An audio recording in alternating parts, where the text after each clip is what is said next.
우리 하나님의 위로와 평강이 여러분과 또 여러분의 가정에 함께 하시기 바랍니다.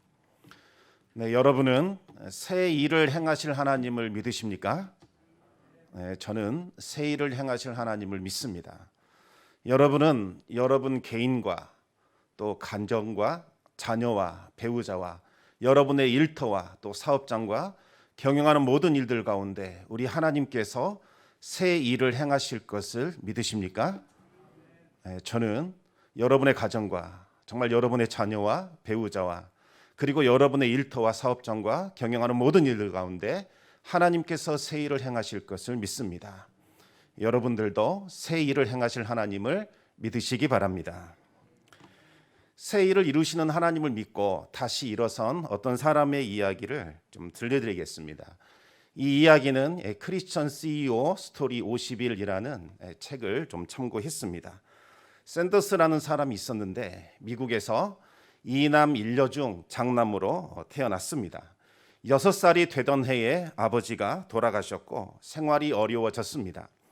어머니는 생계를 위해서 일터로 나가면 이 샌더스는 동생들을 돌봐야 했습니다.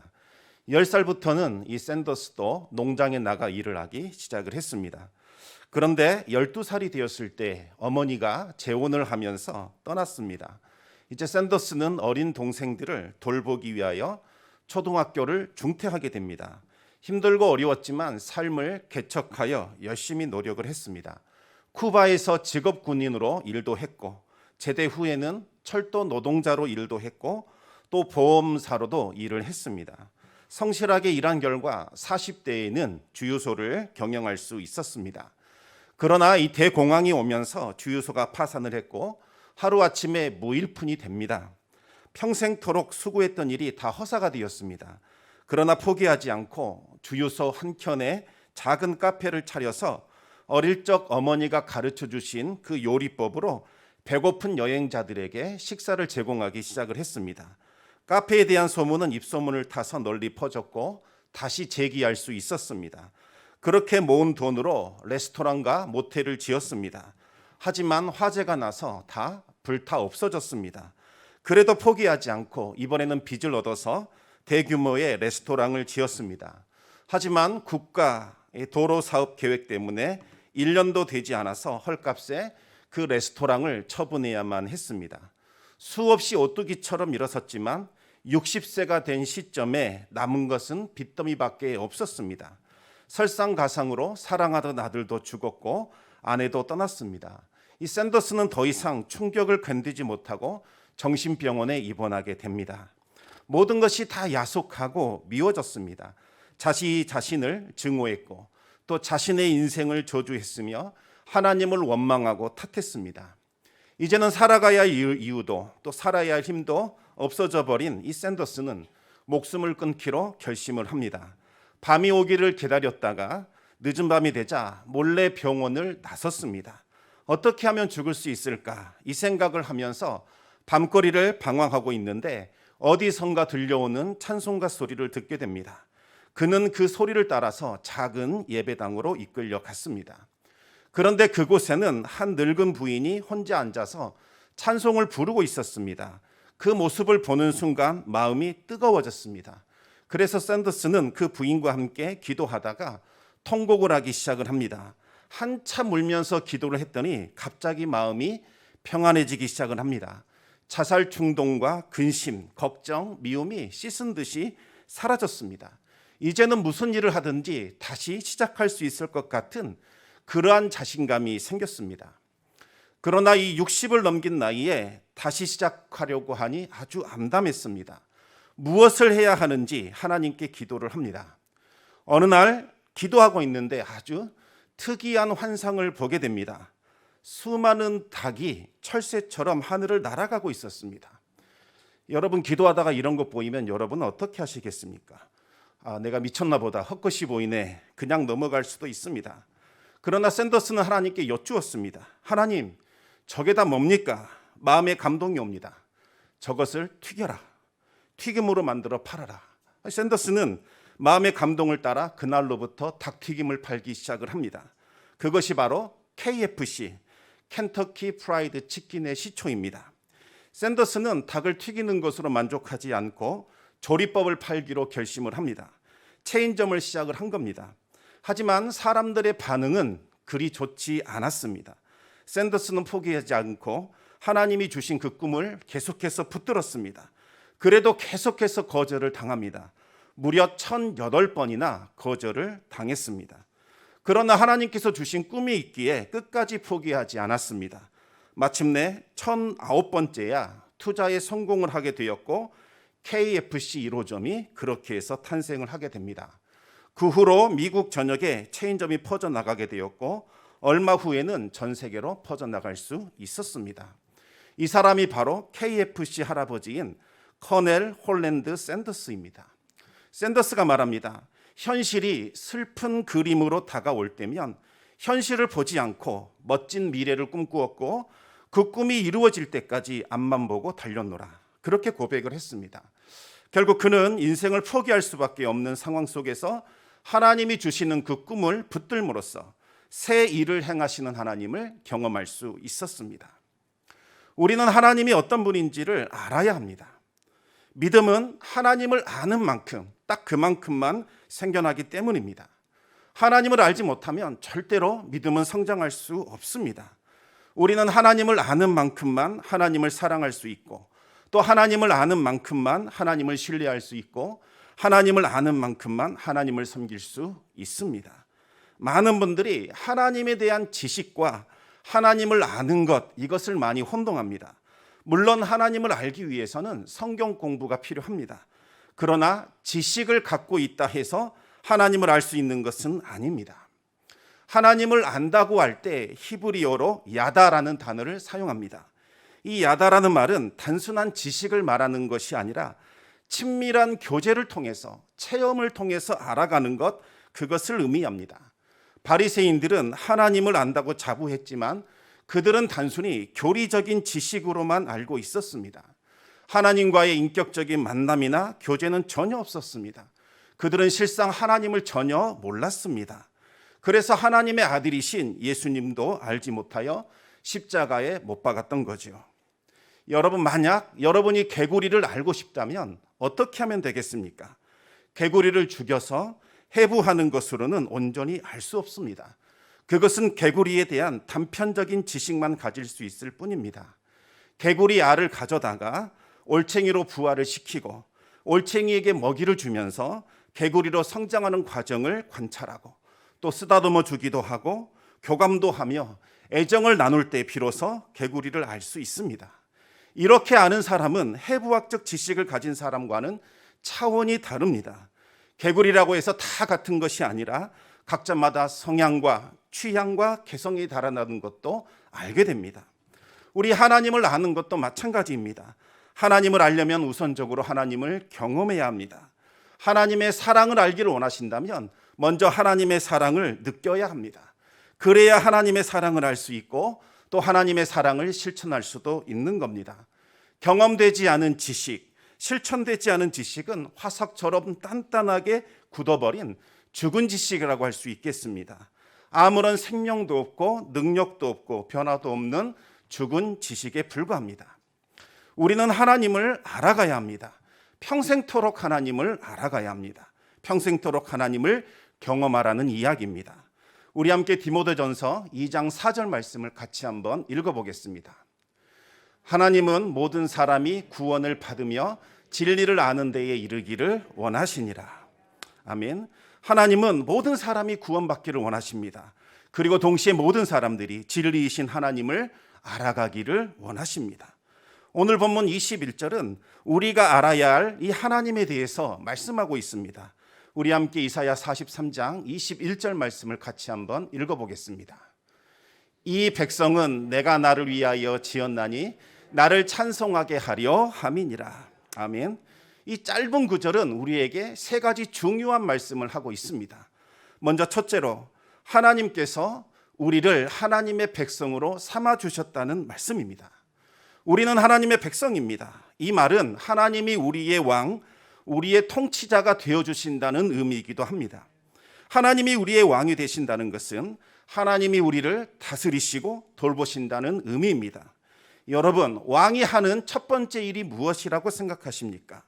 왕이 해야 될 첫 번째 의무는 생명을 다해서 백성들을 돌보고 왕국을 지켜내는 것, 바로 그것입니다. 군대를 통솔하여서 백성들을 해치려는 대적들을 물리칩니다. 교회를 다니는 사람은 누구나 다 왕이신 하나님께서 우리를 지키시고 돌보신다는 것을 알고 있습니다. 그러나 정작 많은 사람들이 지식적으로만 그 사실을 알고 있을 뿐입니다. 지식으로 아는 것과 체험으로 아는 것은 하늘과 땅만큼 차이가 납니다.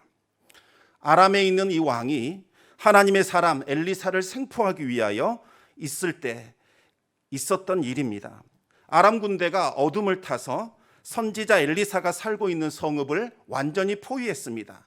수많은 군대가 겹겹으로 에워쌌기 때문에 한 사람도 빠져나갈 수가 없었습니다. 엘리사의 종이 아침에 일어나 아람 군대가 성을 둘러싼 것을 보고서 깜짝 놀랐습니다. 그는 탄식하며 울부짖었습니다. 그리고 엘리사를 깨웠습니다. 내 주여, 이제 우리가 어찌하리이까? 하지만 엘리사는 태연했습니다. 두려워하지 말라. 우리와 함께 한 자가 저들보다 더 많으니라. 지금 아람의 군대가 성을 에워싼 상황은 동일합니다. 하지만 두 사람의 반응은 완전히 다릅니다. 한 사람은 절망했지만 한 사람은 승리를 확신했습니다. 왜 이와 같은 반응이 나타나게 된 걸까요? 보는 것이 달랐기 때문입니다. 엘리사는 믿음의 눈으로 보았고 엘리사의 종은 눈에 보이는 것만 보았습니다. 엘리사는 종을 위하여 기도합니다. 여호와여, 이 종의 눈을 열어 보게 하여 주시옵소서. 하나님께서 엘리사의 기도에 응답하시자 종의 눈이 열려졌고 언덕과 주변 계곡을 빼곡히 에워싼 하나님의 그 불말과 불병거를 보게 됩니다. 하늘의 군대가 그들을 둘러 진치며 호위하고 있었습니다. 이 아람 군대와 그들 사이에는 개미 한 마리도 들어올 수 없는 강력한 보호막이 설치되고 있었습니다. 그제야 종은 안도하며 기뻐할 수 있었습니다. 여러분, 엘리사가 기도하기 전에는 하나님의 군대가 그곳에 없었을까요? 그렇지 않습니다. 아람 군대가 출발하기 전부터 이미 하늘의 군대가 이 성을 둘러 진치며 보호하고 있었습니다. 밤새도록 왕이신 하나님께서 하늘의 군대를 보내어 엘리사를 지켜주신 겁니다. 엘리사는 이미 체험적으로 왕이신 하나님을 알고 있었고 하나님께서 지켜주신다는 것도 알고 있었습니다. 하나님의 승리를 믿고 있었기 때문에 두렵지 않았고 태어날 수 있었습니다. 성도 여러분, 우리는 하나님의 백성이고 하나님은 우리의 왕이십니다. 아무리 상황이 힘들고 어려울지라도 하나님이 지켜주시고 붙들어 주시는 그 성도들을 넘어뜨릴 수는 없습니다. 성도들이 넘어지는 것은 하나님께서 함께 하시지 않았기 때문이 아니라 엘리사의 종과 같이 눈에 보이는 것, 이것을 전부로 여겨서 자신의 신분과 정체성을 망각하고 스스로 탄식하며 절망하여 넘어졌기 때문입니다. 엘리사와 같이 우리와 함께한 자가 저와 함께한 자보다 많다, 이렇게 고백함으로써 힘들고 어려운 상황 속에서도 승리할 수 있기를 우리 주님의 이름으로 축원합니다. 두 번째로, 하나님은 하나님의 영광을 위하여 우리를 지으셨습니다. 우리는 우연히 생겨난 존재들이 아닙니다. 하나님의 영광이라는 분명한 목적을 위하여 하나님께서 직접 창조하신 하나님의 백성들입니다. 이 옛날 천재 과학자 뉴턴의 동료 중에는 하나님이 없다고 주장하는 무신론자 과학자가 있었습니다. 어느 날 그 사람이 뉴턴의 집에 초대를 받았습니다. 뉴턴의 집에 가보니까 아주 정교한 계산으로 완성시킨 이 태양계 천체 모델이 있었습니다. 그 모형은 뉴턴이 이 숙련된 기계공에게 의뢰해서 제작한 제품이었습니다. 그것을 본 친구가 감탄하며 뉴턴에게 물었습니다. 역시 자네는 최고의 과학자야. 그동안 아무도 해내지 못했던 이 행성들의 공전과 자전을 완벽하게 계산했군. 그 말을 들은 뉴턴이 아무렇지도 않은 듯 이렇게 말을 합니다. 아, 그 모형, 그건 내가 만든 것이 아니라네. 그 모형은 어제까지만 해도 없었지. 밤새 사이에 여러 가지 물건들이 막 저절로 모아지더니 이렇게 만들어진 거라네. 아침에 자고 일어났더니 저절로 그 모형이 생겨 있더군. 그것도 말이야, 내가 계산한 시기에 정확히 맞춰서 그렇게 되어 있더라고. 친구는 어이가 없었습니다. 지금 나를 놀리는 건가? 어떻게 이렇게 정교하고 훌륭한 모형이 저절로 만들어질 수 있다는 말인가?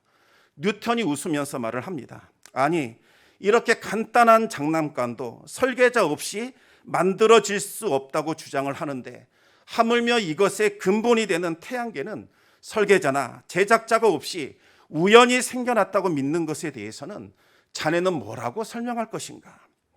그 말을 들은 친구는 아무 대답을 할 수 없었습니다.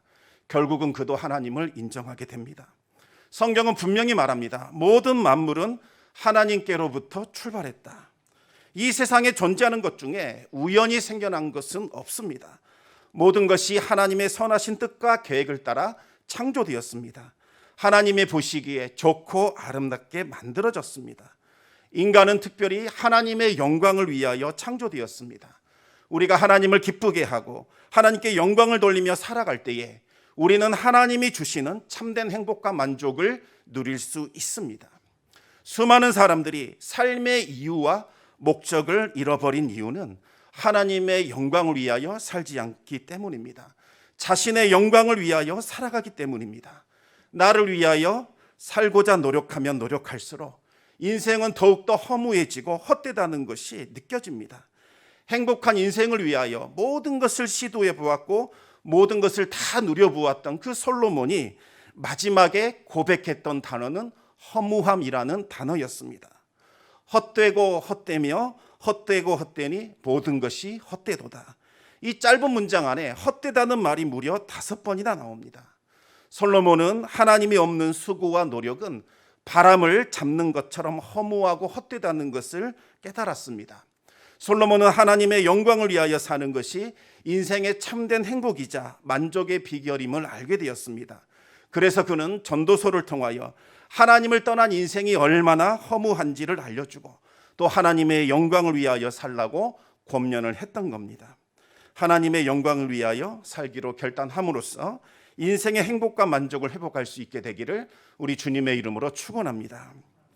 세 번째로, 하나님은 하나님의 찬송을 부르기 위하여 우리를 지으셨습니다. 하나님의 영광은 하나님의 찬송을 부르는 것과 동일합니다. 우리가 하나님을 찬송할 때에 우리 하나님께서 영광을 받아주십니다. 하나님이 우리를 만드신 이유는 우리에게서 울려 퍼지는 그 찬송 소리를 듣고 싶으셨기 때문입니다. 하나님은 언제나 찬송 가운데 거하십니다. 우리 함께 시편 22편 3절 말씀을 같이 한번 읽겠습니다. 이스라엘의 찬송 중에 계시는 주여, 주는 거룩하시니이다. 아멘. 사도 요한이 환상 중에 영광의 보좌에 계신 하나님의 영광을 보았습니다. 그가 본 하늘의 영광의 가장 큰 특징은 허다한 천군과 천사들, 수많은 천상의 존재들이 하나님을 찬양하고 경배하는 모습이었습니다. 우리는 그 하나님의 영광을 볼 때에 죽은 자처럼 되든지 아니면 하나님의 영광을 찬양하든지 둘 중에 하나가 될 겁니다. 그런데 만약 이곳에서 우리가 살고 있는 이 땅에서 하나님의 영광, 그 노래를, 그 찬송을 부르지 못한다면 우리가 영광의 보좌 앞에 설 때에도 찬송을 부르지 못하고 죽은 자처럼 될 것입니다. 지난 금요일 날 어떤 권사님께서 예배당 청소하러 오셨습니다. 토요일 날 할 수 없으니까 금요일에 오셨다고 합니다. 에어컨도 켜지 않고 의자를 닦으시는데 땀이 막 비 오듯이 쏟아지고 있었습니다. 누가 만약 억지로 시킨 일이었다면 전혀 기쁘지 않을 겁니다. 그런데 조용하게 찬송가를 틀어놓으시고 청소하시는데 얼굴에 기쁨이 가득한 것을 봤습니다. 옆을 지나가는데 하나님의 임재가 조금 느껴졌습니다. 이분은 단순히 예배당을 청소하는 것이 아니라 하나님을 예배하고 있었고 옷값을 깨트린 여인과 같이 그리스도의 몸을 닦아드리고 있었던 겁니다. 사랑하는 성도 여러분, 여러분은 매일 삶 속에서 찬송을 부르고 계십니까? 힘든 일을 할 때, 설거지를 할 때, 회사 일을 할 때, 길을 걸어갈 때에 정말 잠자리에 들기 전에 하나님을 향한 찬송이 울려 퍼지고 있습니까? 만약 여러분의 심령 가운데 찬송의 샘물이 완전히 말라버렸고 여러분의 입술에서 찬송이 사라졌다면 이것은 위험신호입니다. 신앙의 위기가 찾아온 겁니다. 하나님의 찬송을 회복시키시기 바랍니다. 무슨 일을 하든지 죽게 하듯 할 때 그 섬김은 살아계신 주님을 위한 섬김이 됩니다. 하나님은 우리의 입술을 통해서 울려 퍼지는 그 찬송을 듣기를 원하십니다. 그 찬송 소리를 들으시고자 우리를 창조하셨고 우리를 하나님의 백성으로 삼아 주셨습니다. 우리의 찬송 소리를 들으시고자 우리를 구원하셨고 우리를 위하여 날마다 새 일을 행하여 주십니다. 하나님의 이 새 일을 경험한 사람들은 크고 위대하신 하나님을 찬송하게 되고 살아계신 하나님께 영광을 돌리게 됩니다. 오늘 본문 19절과 20절에는 하나님께서 행하시는 새 일이 무엇인가, 어떤 일을 행하시는가, 그것에 대해서 말씀하고 있습니다. 우리 함께 이사야 43장 19절과 20절 말씀을 같이 한번 읽어보겠습니다. 보라, 내가 새 일을 행하리니 이제 나타낼 것이라. 너희가 그것을 알지 못하겠느냐? 반드시 내가 광야의 길을 사막의 강을 내리니 장차 들짐승 곧 승냥이와 타조도 나를 존경할 것은 내가 광야의 물을 사막의 강들을 내어 내 백성 내가 택한 자에게 마시게 할 것임이라. 아멘. 하나님께서 행하시는 새 일은 광야의 길을 만드는 것이고 사막의 강을 내는 것을 말합니다. 이것이 어떤 의미일까요? 이것을 알려면 본문의 배경을 조금 이해할 수 있어야 합니다. 선지자 이사야는 유다 왕국이 하나님의 심판을 받아 바벨론의 포로로 끌려갈 것이고 노예 생활을 하게 될 것이라고 미리 예언을 했습니다. 하지만 유다 사람들은 회개하지 않았고 유다 백성들은 이사야의 예언처럼 마침내 바벨론에게 침략을 받아 포로로 끌려가 노예 생활을 하게 됩니다. 포로 생활을 하던 유다 백성들은 이 상황이 도무지 믿기지가 않았습니다. 물론 우리들은 잘못했습니다. 선지자들이 외치는 심판의 메시지도 외면했습니다. 하지만 하나님께서 선택하신 하나님의 백성들이니 최소한 유다 왕국만큼은 멸망하지 않도록 막아주실 것이라고 믿었습니다. 조만간 우리 모두가 다시 고국으로 돌아가게 될 것이라는 기대감을 가지고 있었습니다. 하지만 얼마 지나지 않아서 그들의 기대는 산산이 부서져 버렸습니다. 하나님의 성전인 예루살렘 성전이 완전히 무너졌고 예루살렘 그 성도 파괴되었다는 소식이 들려왔기 때문입니다. 마지막 남아있던 그 사람들 다 죽었고 살아남은 사람들은 뿔뿔이 흩어지거나 포로로 끌려왔다는 것을 알게 됩니다. 예루살렘은 완전히 초토화가 되어서 사람이 살지 않는 폐허가 되어버렸습니다. 최후의 보루마저 무너져 내린 겁니다. 이제는 모든 것이 다 끊어졌습니다. 절망입니다. 바벨론의 노예로 생활하던 유다 백성들은 어찌해야 될지 알 수 없는 막막한 상황에 처하게 됩니다. 그들은 애굽에서 노예 생활을 하던 선조들을 떠올리게 되었고 그들을 이끌어 주었던 모세를 생각하게 됩니다. 애굽에 임했던 그 10가지 재앙, 홍해를 갈랐던 그 엄청난 사건, 구름 기둥과 불 기둥으로 인도했던 그 40년 광야 생활, 그리고 약속의 땅 가나안으로 들어왔던 그 영광의 때를 그들은 기억하기 시작을 합니다. 그러면서 유다 백성들은 쓰라린 패배감과 무기력감을 느꼈습니다. 이제는 끝이구나. 그 하나님 다 어디 가셨는가? 하나님의 능력도 하나님의 살아계심도 사라졌다. 이제는 출애굽의 그 위대한 역사도 과거의 신화가 되어버렸다. 이제 우리에게 좋은 날은 오지 않을 것이다. 유다 왕국은 다 끝났고 하나님의 구원 역사도 이제는 막을 내렸다. 유다 백성들은 좌절감에 빠져서 허무한 날들을 보내고 있었습니다. 그런데 바로 그때 100년 전 이사야가 예언했던 그 글이 바벨론의 포로 생활을 하던 백성들 가운데 퍼지기 시작을 합니다. 유다 백성들아, 너희들은 하나님의 택하신 백성들이다. 하나님이 너희의 왕이시며 통치자이시다. 하나님께서 하나님의 영광을 위하여 너희를 지으셨고 너희를 선택하셨다. 보라, 하나님께서 너희들에게 하나님의 찬송을 회복시켜 주실 것이다.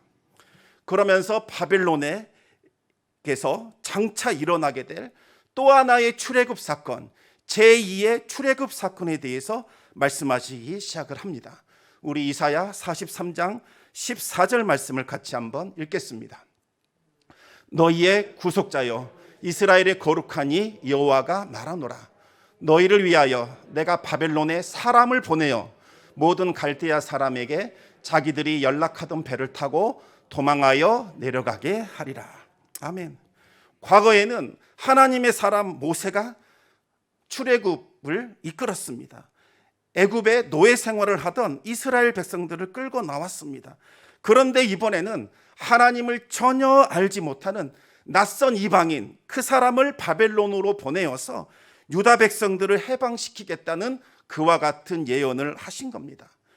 100년 전 이사야가 예언한 이 낯선 이방 사람, 이 사람이 과연 누구일까요? 과연 이 사람은 역사에 기록된 역사적인 인물이었을까요? 맞습니다. 이 사람이 바로 페르시아의 왕 고레스입니다. 페르시아의 왕 고레스는 하늘의 도움을 받아 그 강력한 바벨론 제국을 무너뜨리게 됩니다.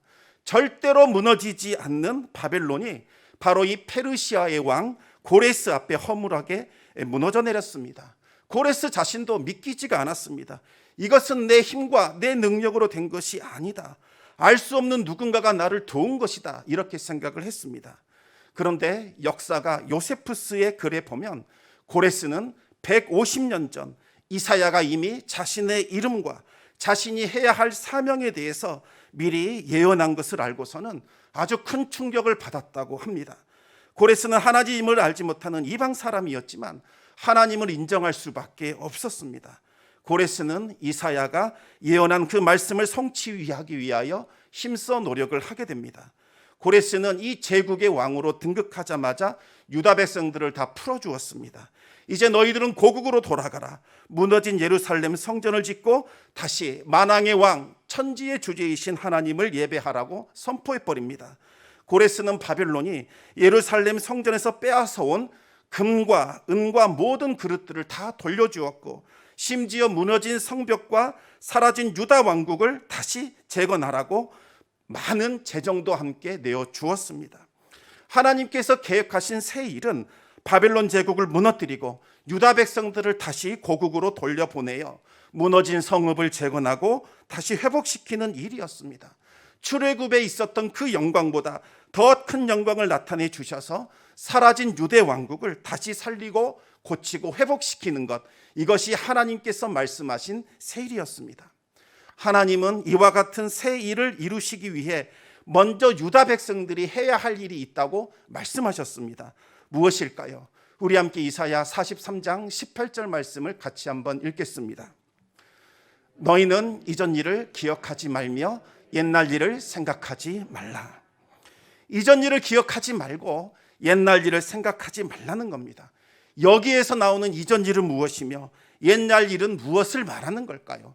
그것은 바로 출애굽의 기적, 출애굽의 영광을 기억하지도 말고 생각하지도 말라는 겁니다. 여러분, 이상하지 않습니까? 하나님은 언제나 구원 사건을 기념하고 자녀들에게 가르쳐서 잊지 않게 하라고 말씀을 하셨습니다. 그런데 왜 지금은 출애굽의 그 영광은 기억하지도 말고 생각하지도 말라고 말씀하셨을까요? 우리 하나님의 본뜻은 출애굽 사건 자체를 잊어버리라는 것이 아니라 그 과거의 영광에만 사로잡혀서 지금 현실을 부정하고 무기력감에 빠지는 것, 이것을 하지 말라는 말씀입니다.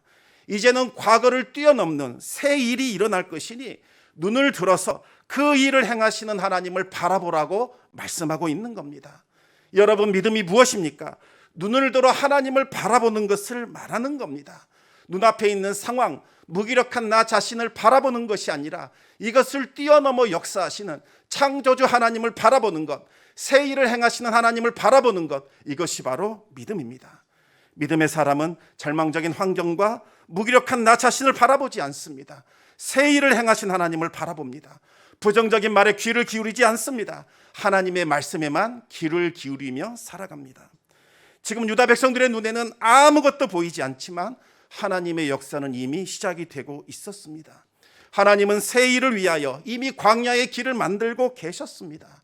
광야의 특징은 길이 없습니다. 광야로 들어온 순간 아무것도 보이지 않고 헤매이게 됩니다. 내가 가고 있는 이 길이 제대로 된 길인지 알 수 없습니다. 끊임없이 불안하고 끊임없이 염려와 근심이 솟아납니다. 우리도 이따금씩 광야로 내몰릴 때가 있습니다. 우리의 건강이 갑자기 악화가 될 때에, 하던 일들이 다 막히고 실패하게 될 때에, 오랫동안 수고하며 노력했던 일들이 숲으로 돌아갈 때에, 광야 한복판에 던져지는 그와 같은 경험을 하게 됩니다. 그때 해야 할 일은 눈을 들어 살아계신 하나님을 바라보는 겁니다. 하나님은 새 일을 이루시기 위하여 이미 천사들을 미리 보내셔서 우리가 가야 할 길을 만들고 계십니다. 길이 보이지 않는 것처럼 보이는 이 암담한 상황 속에서도 하나님은 우리를 위하여 가야 할 길을 만들고 계십니다. 우리의 보호자가 다 사라진 것 같은, 나만 혼자 남겨진 것 같은 그와 같은 상황 속에서도 하나님은 우리를 지키시고 돌보시고 보호하고 있습니다. 구름 기둥과 불 기둥으로 이스라엘을 인도하신 것처럼 광야를 걷고 있는 우리들을 돌보시고 인도하십니다.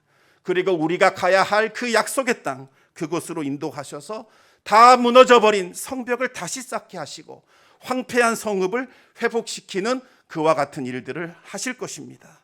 한편 하나님은 새 일을 위하여 사막의 강을 만들고 계십니다.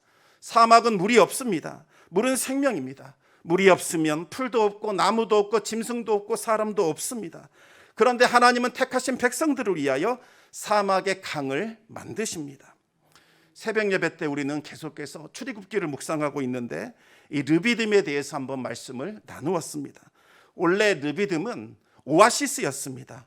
홍해를 건너 시내산으로 가는 이 노정에 있는 오아시스 중에서 가장 크고 아름다운 오아시스가 바로 이 르비딤입니다. 사막을 건너는 나그네들은 이 르비딤이 최고의 휴식처였습니다. 그런데 이스라엘이 르비딤에 도착했을 때에는 그곳에 물이 완전히 말라 있었습니다. 이스라엘은 그 바짝 말라버린 그 땅을 보고서 우리를 죽이려고 이곳에 인도했느냐며 모세를 원망했고 돌로 쳐서 죽이고자 했습니다. 하지만 이스라엘이 본 것은 르비딤의 본 모습이 아니었습니다. 겉으로 드러난 일부만 봤을 뿐입니다. 땅 밑으로는 모든 이스라엘이 마시고도 남을 정도로 어마어마한 물이 흐르고 있었습니다. 모세가 지팡이로 반석을 쳤을 때 반석이 쪼개지면서 거대한 물줄기가 솟구쳐 나와 주변 사방으로 흘러갔습니다. 시편에서는 물이 흘러나와 마른 땅에 강같이 흘러내렸다, 시내가 넘쳤다, 이렇게 말씀하고 있습니다. 200만 명이 충분히 마실 수 있는 그 물줄기가 반석에서 나와 시내처럼 흐르며 온 땅을 적신 겁니다. 하나님께서 당신의 택하신 그 백성들을 마시게 하려고 반석을 쳐서 사막의 강을 만들어낸 겁니다. 그러자 그 땅이 살아나기 시작을 합니다. 풀이 나고 꽃이 피고 나무가 자라고 새들이 모여들었습니다.